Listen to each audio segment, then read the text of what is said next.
entitled Fatigue Analysis Under Uncertainty of Bolted Ring Flanges in Offshore Wind Turbine Support Structures using Surrogate Models.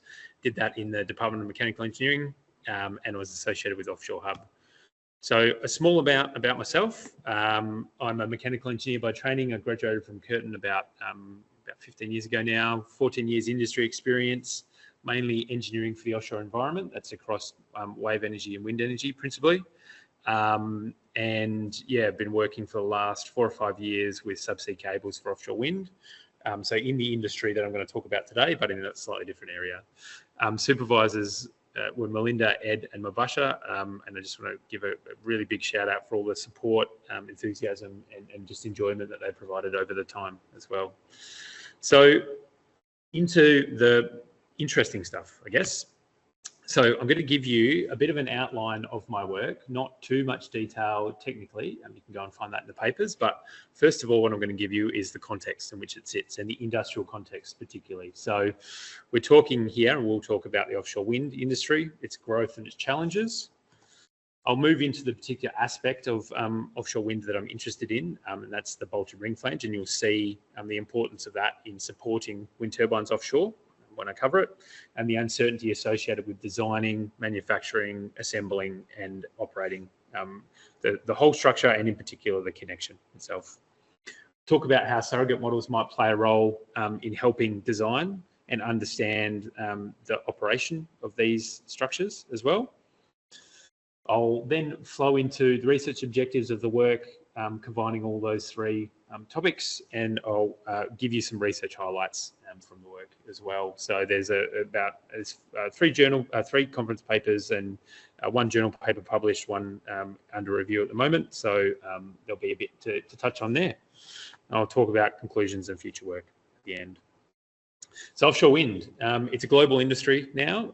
Really nascent industry, started in Northern Europe in kind of early 90s, but has grown out from that. The predictions for capacity globally are growing from the end of 2023 at 75 gigawatts installed capacity globally into 2033, about 490 gigawatts. So that's about a 6.5 increase in capacity.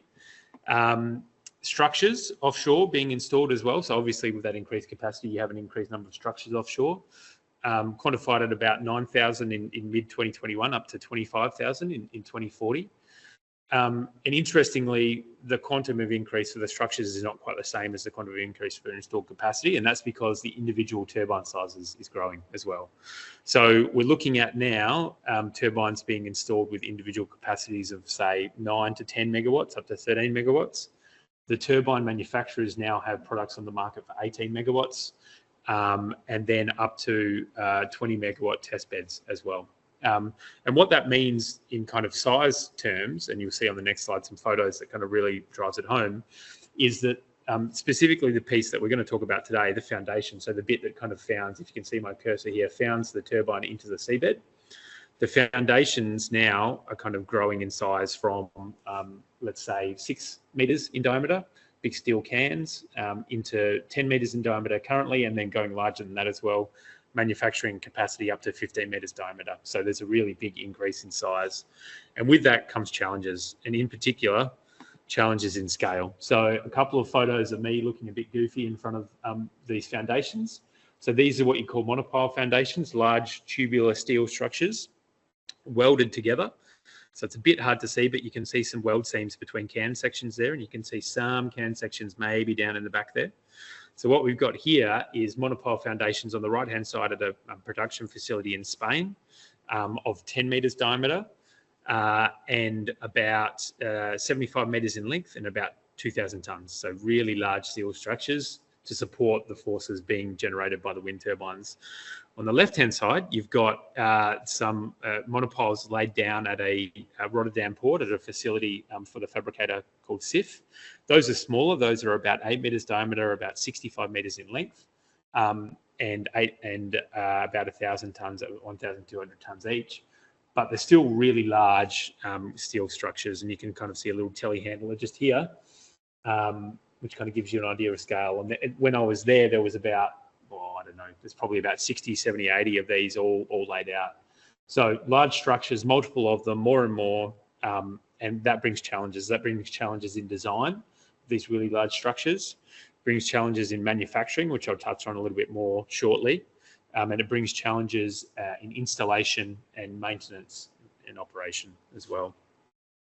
So that's where we're kind of looking.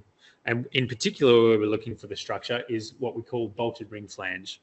So you can see in the schematic here, we've got a kind of a realization of some offshore wind turbines. You've got the turbine itself up the top. You've got the tower on which it's supported, needs to be above the sea level. So it's kind of supported up the top of the tower. But then the tower itself sits on what we call the foundation, and that's this part down here, where that big steel piece is, the monopile. We need to connect these pieces together. And in particular, we need to connect the monopile to either the tower directly, it's on the right-hand side there, or to what's called a transition piece, that yellow thing that you could see in that photo previously. How do we do that? And really nowadays, the connections are mainly made by bolted ring flanges. So what you've got on the right-hand side there is a monopile on its side, again, like we saw in the previous photos. And what you can see is the bolted ring flange at the face there. So essentially, around the circumference, it's a strip of metal with a bunch of bolt holes drilled into it. And then there's a mating piece that it mates to, and the bolts go through and they're tensioned up. And you can see that on the bottom right-hand side there. So you've got two flange faces. So you can just imagine from the top right-hand side, you've got all those bolt holes is the white piece. You've got a mating piece coming up underneath as well. And you've got about, over 100 bolts of the size M80, so 8 centimeter diameter bolts, really large bolts, up to M100, 10 centimeter diameter bolts. And these need to be mated up together, tensioned to a really high proportion of their capacity, their tensile capacity. We're talking about 70% of their tensile capacity. M72 bolts are up to 2,500 kilonewtons, which is a really large force in each bolt. That's what's required to sustain the forces that are being transferred through from the operation of the wind turbine. And where we're at the moment is we have these bolted ring flanges. How do we design them? So there's a couple of standards for design. There's an IEC standard, IEC 61400, part 6, which is for structural design for onshore and offshore wind turbines. And there's a DNV standard, DNV ST0126, which is specifically related to support structures as well. Both of those standards give an idea of how you go about designing these to sustain the loads that we expect them to see in operation.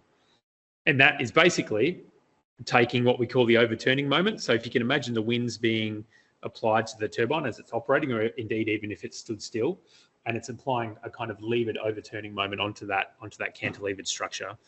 So determining what that overturning moment is here and why, bringing that into it specifically at the flange location, so kind of at the location that we're interested in, loads in each particular individual bolt FZ. So we call that the tower shell load, and that varies obviously as the load's kind of rocking back and forth. There's a lot of variability in there. So that design process is fairly standardized and important to characterize. The most important part is to characterize the transfer of the load into the bolt itself. So you have the load in the tower shell. You want to know what the load in the bolt itself is doing, because that's the critical aspect of design.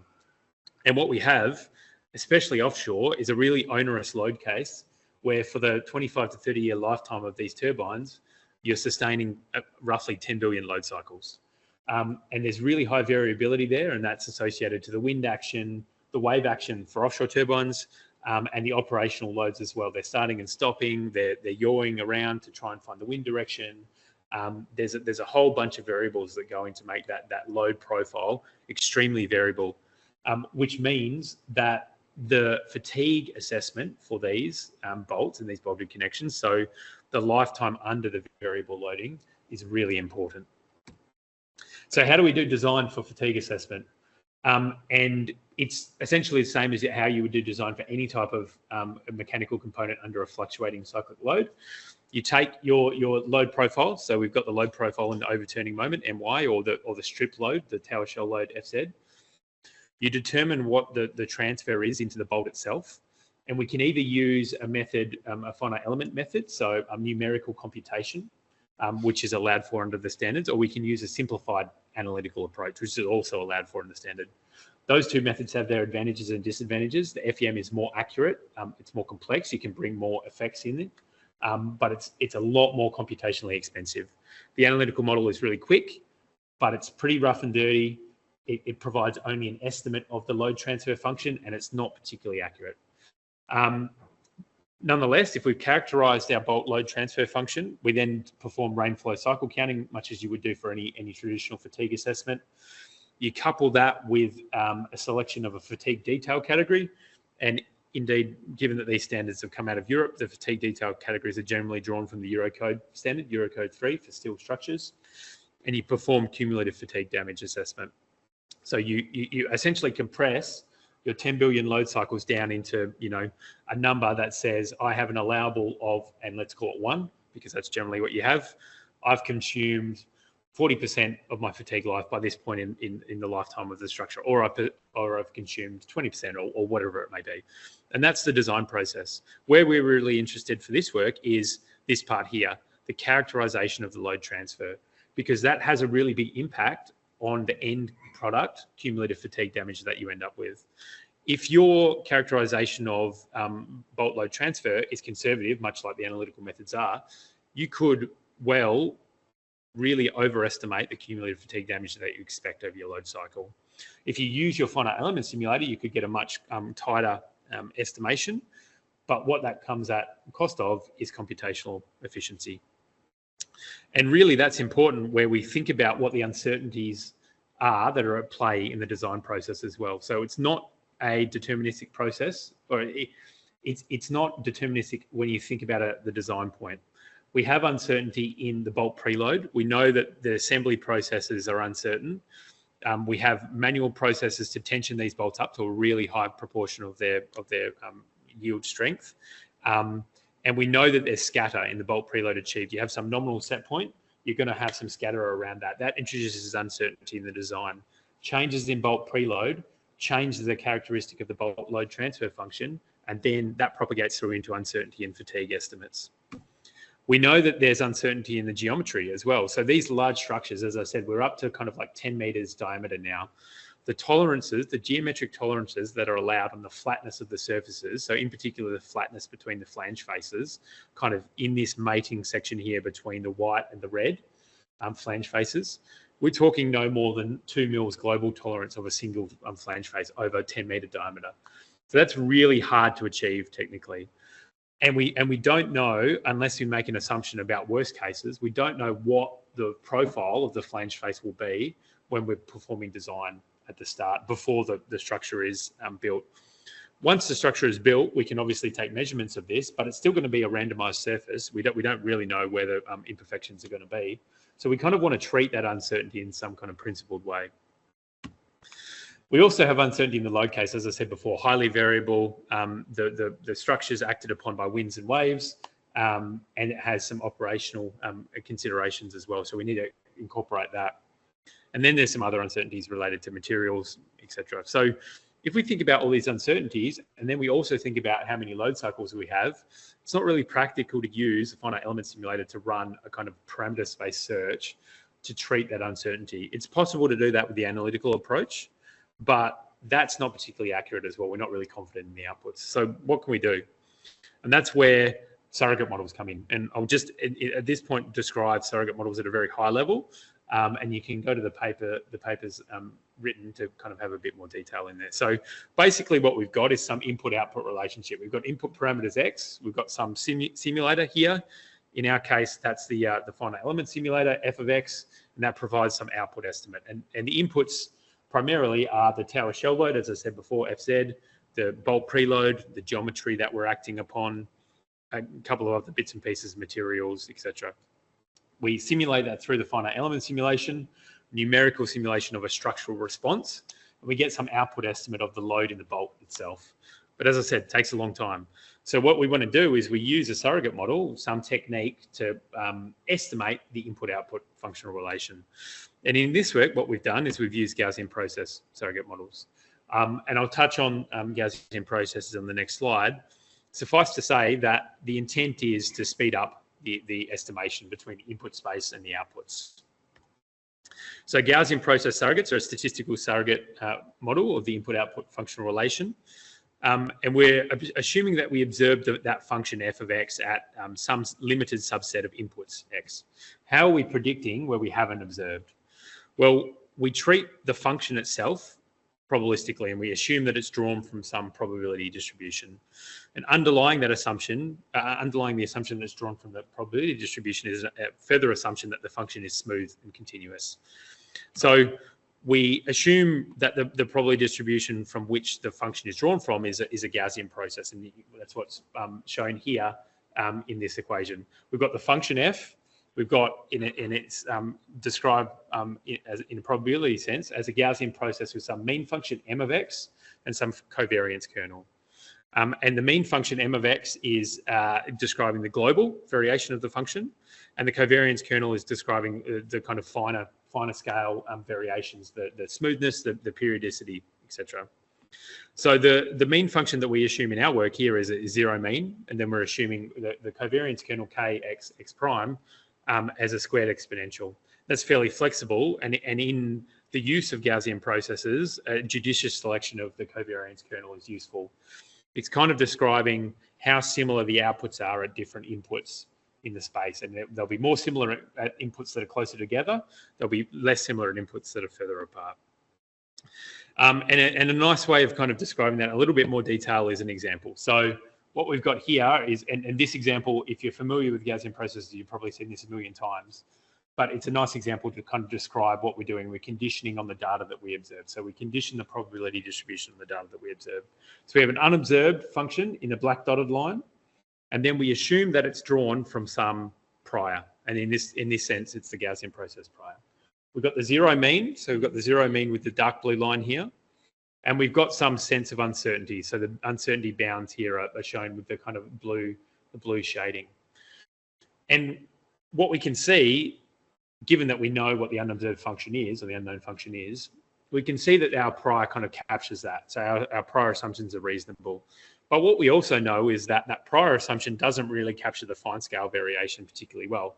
If you draw samples from that prior distribution, you get these red squiggles, basically. None of them really estimate that function particularly well, the black function. But what they do is they kind of give a reasonable sense of the kind of scale of variation. So it's not too bad. But what we want to do is condition on observed data. So we start taking samples where these black crosses are. And we start drawing in that uncertainty at the points at which we make observations. So now our estimate conditioned on one data point is the mean in blue, yeah, dark blue, uncertainty provided estimate in the shaded blue here. And we can see it's starting to draw in towards that unobserved unknown function. As we observe more and more data, we can kind of get a better and better sense of what that function is doing at different points in the input space. And to the extreme, if you observe enough, you might be able to explain all the fine scale variation. Now, in our application, what we're trying to do is essentially, if we can think about the bolt load transfer function as this function here, we're trying to estimate that given preload or tower shell load. And we want to really limit the amount of black crosses realizations that we have of the finite element simulator because it's expensive. So the work that we've done and the work that I'll launch into now is talking about that process, exploring that for the bolted ring flange and understanding whether or not it's feasible and whether or not it's a nice way of moving forward for probabilistic fatigue assessment. So the research objectives in a formal sense are as follows, and I'll kind of give a more colloquial definition of each of them. Computationally efficient method for uncertainty propagation of bolted ring flange simulation. I build a surrogate model of the finite element simulator with uncertainty. Probabilistic predictions of fatigue damage state of the bolted ring flange. I use that surrogate model to perform fatigue assessments given the uncertainty in bolt preload, in tower shell load, in the geometric imperfections. So perform multiple runs of fatigue damage assessment over the billion load cycle case, a load profile case. Do that multiple times and do that efficiently. Update fatigue damage predictions over lifetime given observed data. So if we know that our uncertainty might change over a parameter, and in this particular case, it's important to think about probably the bolt preload, which can vary over time. Can we update our predictions in an efficient way given new observations of the bolt preload? recommend good practice for applying digital twins, and in particular surrogate digital twins. And I won't touch on that aspect too much in this talk. I'll just introduce that concept as well, because there was some work thinking about this example as a way of demonstrating the potential for digital twins, observational data plus a model as well. And compare predictions to observed physical test data. So we've done all the work to kind of say, maybe GP surrogates are a good option. Can we compare it to some physical observations that we have access to and see whether it provides a nice prediction of the performance of the bolt load transfer? And the research structure is kind of visually described as follows. So in the blue section here, the first piece of work that I'll touch on, building the GP surrogate model of the bolted ring flange, and is it feasible? Does it work well? The second section in the green, using that surrogate model to provide probabilistic predictions of fatigue damage. And in that context, we're talking about a term or a method called structural liability analysis, which is used heavily in the structural industry to determine probabilistic estimates of failure for structures and structural components. Compare that to physical predictions or physical observations in the orange here. So basically all the work that's been used up to that point. We have some physical observations on a bolted ring flange. How does that go? How does that compare? And then kind of placing it in a wider context of the digital twin paradigm, which again is not necessarily the focus of this talk, but is certainly the focus of one of the prime papers in the research. So the first piece of work, a GP surrogate for the bolt load transfer function, bolt load FB as a function of tower shell load FZ, and other variables, preload, geometric imperfections, etc. So we have some case study. 6 meter diameter flange. So on the smaller side, as I said, we're up to 10 meters in the industry now. 140 M64 bolts around the circumference of the flange, and we built a single bolt FEM simulation. So you've got the tower shell load being applied up the top here. It's just basically pulling that flange apart. You've got non-linear contact between the flange surfaces. You've got a preload on the bolt as well. It's a simplified model, but it still takes a fair amount of time to run. So this is taking on the order of, say, 10 minutes to run a single simulation where the tension load is slowly increased. And that's not particularly efficient if you want to explore the space of uncertainty of bolt preload or the tower shell load. So what we did was we ran it a small number of times and we built a GP surrogate over it to see if we can predict that bolt load transfer. And the results were promising. So this is the validation set. So we've got 20 validation points and the training set was 40 simulations. And what you've got here is the FEM with the red circles, the GP with the black crosses against the different input dimensions. So bolt preload on the left-hand side here, tower shell load on the right, and you've got the predictions of the bolt stress at a particular location on the bolt shank, which is what you need for fatigue assessment. And you can see that there's pretty good prediction. There's some over prediction in certain points. There's a little bit of under prediction elsewhere, but for the purposes of fatigue analysis, it's satisfactory. And you can see that in particular with this plot. And what this is showing is a cycle count of bolt load across the full billion load cycle lifetime, estimated by the analytical method, and in particular an analytical method from Schmidt-Neuper, which is referred to in the standards, which calculates fair amount of load cycles in a larger stress range. So we've got the stress range on the bottom axis here and the cycle count on the vertical axis, which is quite conservative. And indeed, what we see when we consider the finite element simulator and then also the surrogate model built on top of that, so the finite element simulator in green and the surrogate model in blue, you don't have those large stress range cycle counts. So what you would determine when you were running a fatigue analysis with these data sets is you would determine more fatigue damage from this data set here, and then what you would do with the FEM simulator or the GP surrogate. So this gave us confidence that we could accurately predict the finite element method results. And it also gave us confidence that we could probably get a closer estimate of reality than the analytical model. And where we used that and where we took that was into the second and third research objectives, which was applying it in a probabilistic sense. So I mentioned structural liability analysis before. So we were working in this space. We were basically taking the load case, doing a fatigue assessment using the surrogate model here. What we want to do is do that multiple times, give an uncertainty in the inputs, and determine what our likely probability of failure is.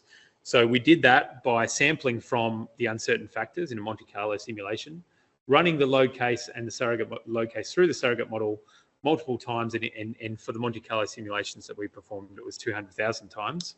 So that full fatigue life assessment 200,000 times with uncertain input parameters to determine whether or not we have any points of failure.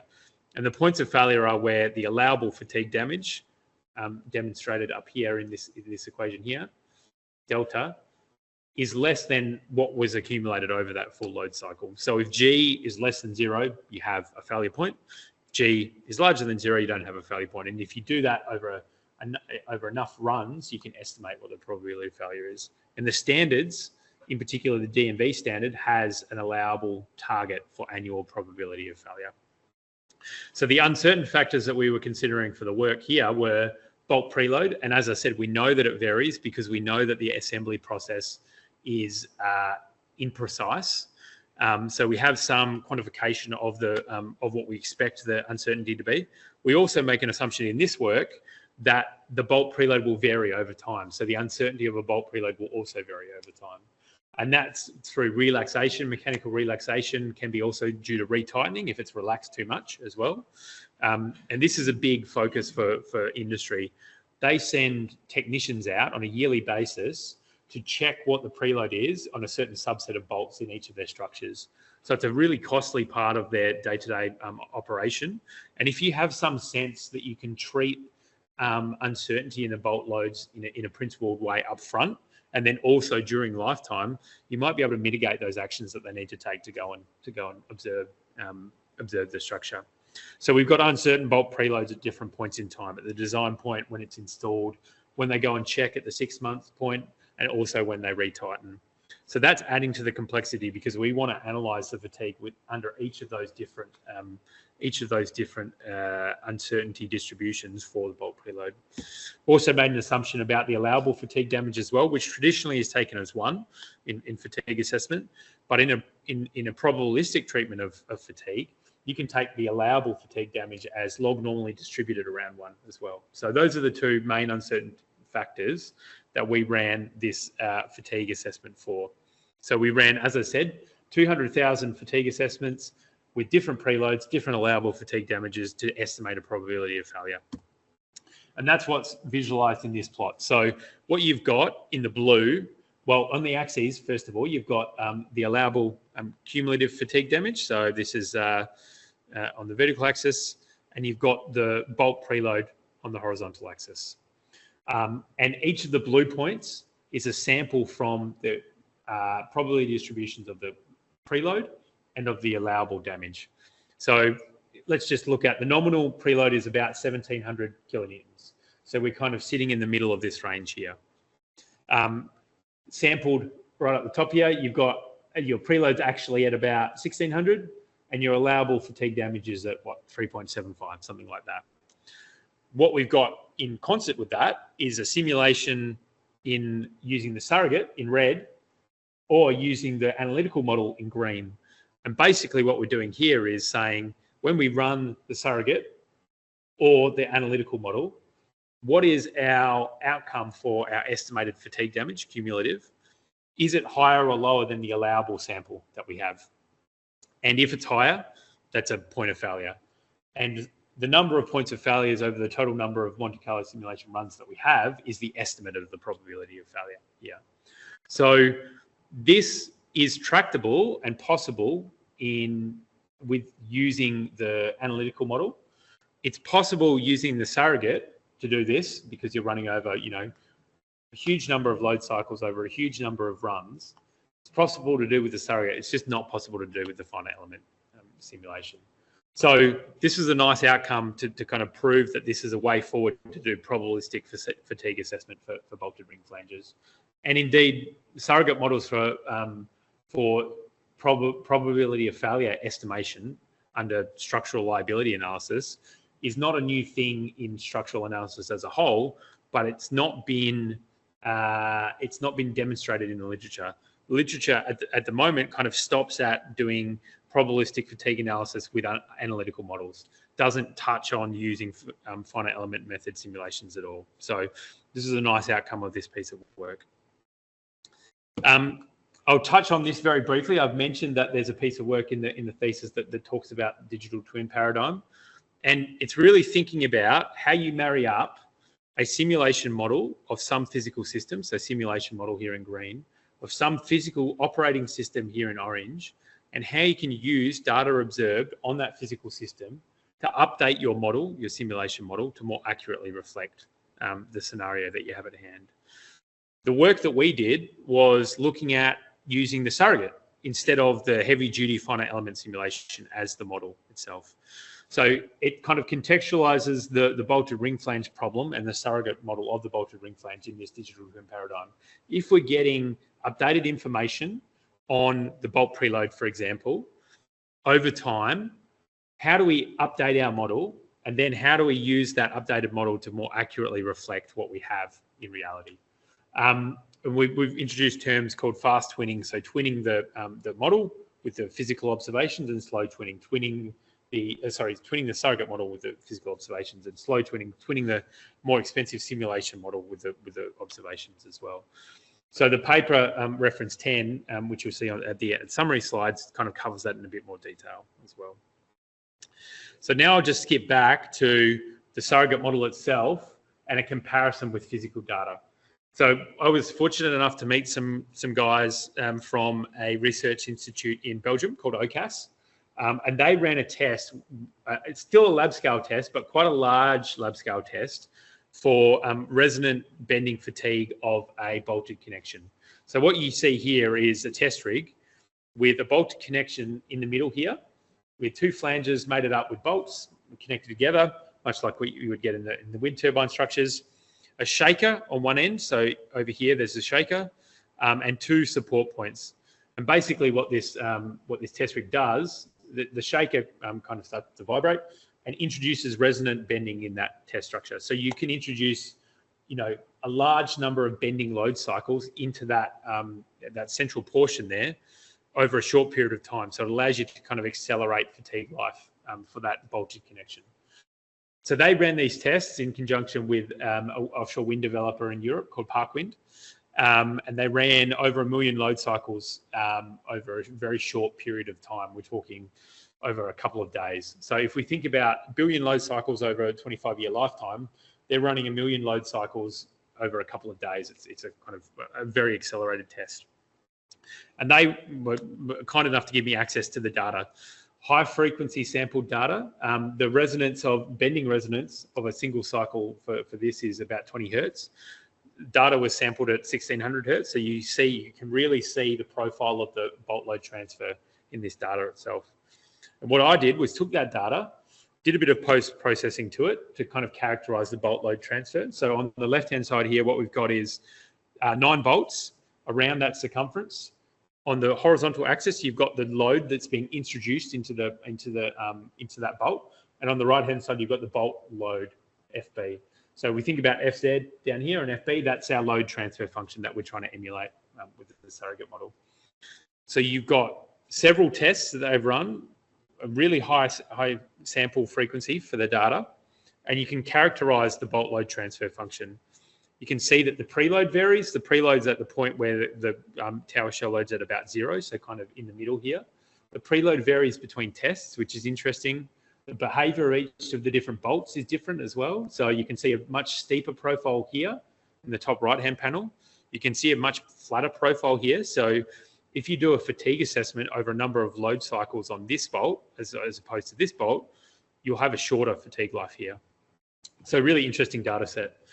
And what I did was build some finite element simulations of this model, of this physical test rig, and in particular the flange, and then train some surrogate models on it. And the interesting part really in this test was introducing multiple bolt finite element simulator models and introducing the imperfections. So introducing automatically imperfection shapes that you might expect.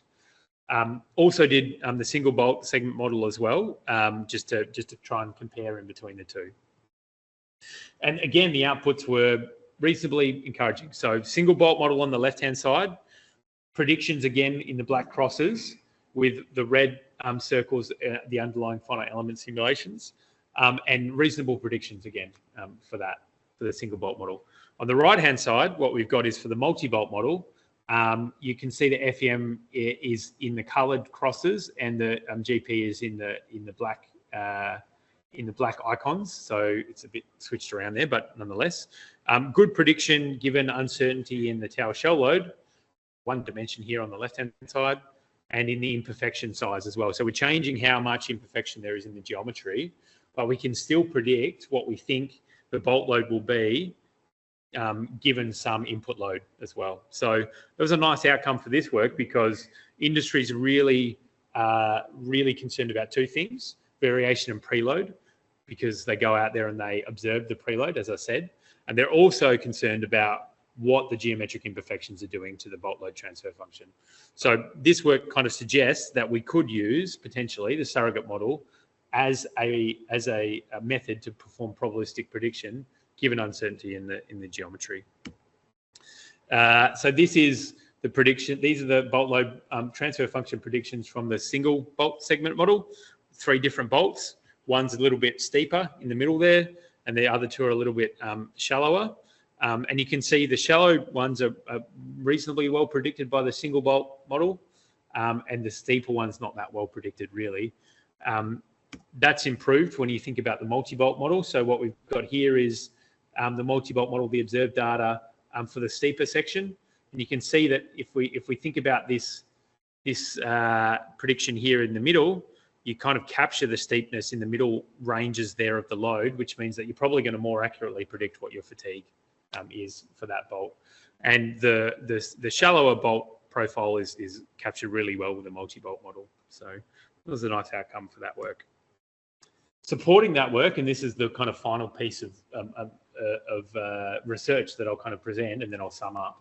Supporting that work was an open source workflow to build the finite element simulation. So in the literature now, there's a lot of work from academics and also from engineering design houses that describes automated processes to build finite element simulations. So to build the numerical models, build the geometry, the mesh, build the solver, etc., or execute the solver.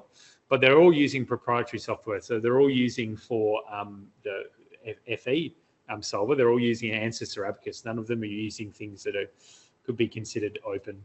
So what I did was, for building those finite element simulations that I showed you before, a workflow using open source tools from end to end. So for CAD, to build the geometries, using FreeCAD. For pre-processing meshing, I'm using Salome Mecha. For solving of the finite element simulations, using Codasta, and for post-processing, using ParaView. And that's available in one of the references as well. And that all the code from that work is available on GitHub as well. So people can go and, if they want, start playing with their own parametric models of flanges and start testing it out as well. And what it also allows you to do is quite readily introduce different types of imperfection shapes as well. So you can introduce imperfection shapes on both sides of the flange and randomize that to your heart's content. And there's research, recent research out at the moment from some researchers in Germany, and also coupled with some engineers from the manufacturers of these towers, that looks at what the likely probability distribution is of the largest imperfection shape in a flange as well. So you can use this toolbox to kind of start to treat that uncertainty that they've quantified.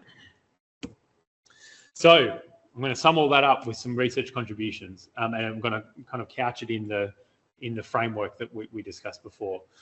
GP surrogate models for fatigue limit state analysis are a reasonable option, and that's the finding of the first piece of work. Especially for that segment model, it seemed to do a pretty good job. It allowed you to run a kind of rationalized number of finite element simulations, and know a bit more about the performance over the space of uncertainty for preload in the bolted ring flange. Applying that model probabilistically, so performing structural liability analysis and estimating the probability of failure, is possible. It's tractable using the surrogate model, and it's possible to do that in a fairly computationally efficient way. Recommending how to do, how to use the surrogate model in a digital twin paradigm is a finding of the piece of work that kind of looks at that paradigm itself and looks at the surrogate twin, how you can marry that up with the observed data in a quick way, fast twinning. So that's a nice outcome as well. And corroborating the surrogate model with observed data is the kind of final piece as well. So we did all the work in the first instance with simulation models. It's always nice to test it against the real world to see whether you're actually predicting reasonably well. So that was the kind of final piece of research contribution. So future work, which I'll skip over very quickly, extended parameter space. So thinking about introducing more and more uncertainty into the training of the surrogate. Design space exploration. I know that there's some work going on at some research institutes in the Netherlands at the moment, looking at introducing the actual geometry itself of the flange as an input into the surrogate model to use it as a design tool. I want to develop a bit more the open source workflow. I want to explore the possibility of drawing a probabilistic graphical model over the surrogate twin of the bolted ring flange, updating over time with observation as well. So that was the conclusion section. A few papers summarised from my work as well. So 3 conference papers kind of flowing chronologically, building the surrogate, using it for structural reliability analysis, and then building the open source workflow. 2 journal papers discussing the digital twin paradigm, which is published, and then also an unpublished one, which is currently under review with my thesis with the examiners, looking at the comparison with the physical data. References which I can provide as well, and then just some acknowledgement. The work was supported by the Robert Maud Bledden Postgraduate Research Scholarship, the RTP Scholarship, and a top-up from the Offshore Hub as well. I was fortunate to receive a scholarship from the SUT, Chris Lawler Scholarship in 2022, and I received a travel grant from the GRS in 2024, which I'll show you the outcomes of in the next couple of slides, and deep gratitude and thanks to my supervisors as well. So yeah, questions, and also I'll just scroll through some nice photos of some large bolts. These are about, that one there's an M80, so that one's 8 centimetre diameter, and this is from the travels that I've had over the last couple of years. Kind of scale-wise, you can see this transition piece with a large bolted ring flange here, telehandler inside that. There's 2 blokes in the cradle of the telehandler. That's the kind of scale that we're working at here. Again, large bolts, sensors on these bolts as well. People are starting to deliver technology to the market with sensors to try and really understand how the bolt preload varies. This is a large tensioning machine. Doing that offshore, carrying these bolts, carrying these tensioning machines is a large physical undertaking. It's a monopile that you can see peeking out of a fabrication shed there, car for scale. That's the kind of end of the monopile, the opposite end to the bolted ring flange. That'll be the bit that's driven into the seafloor. Those are flanges on a truck. Those are only 5 meters, 6 meters diameter, and we're talking double that size for the large structures as well. And this is kind of a repeat of the ones that we could see before in the Netherlands. You can see the bolted ring flange there and the large structures here as well. And that's the photos that we had before. So happy to answer any questions.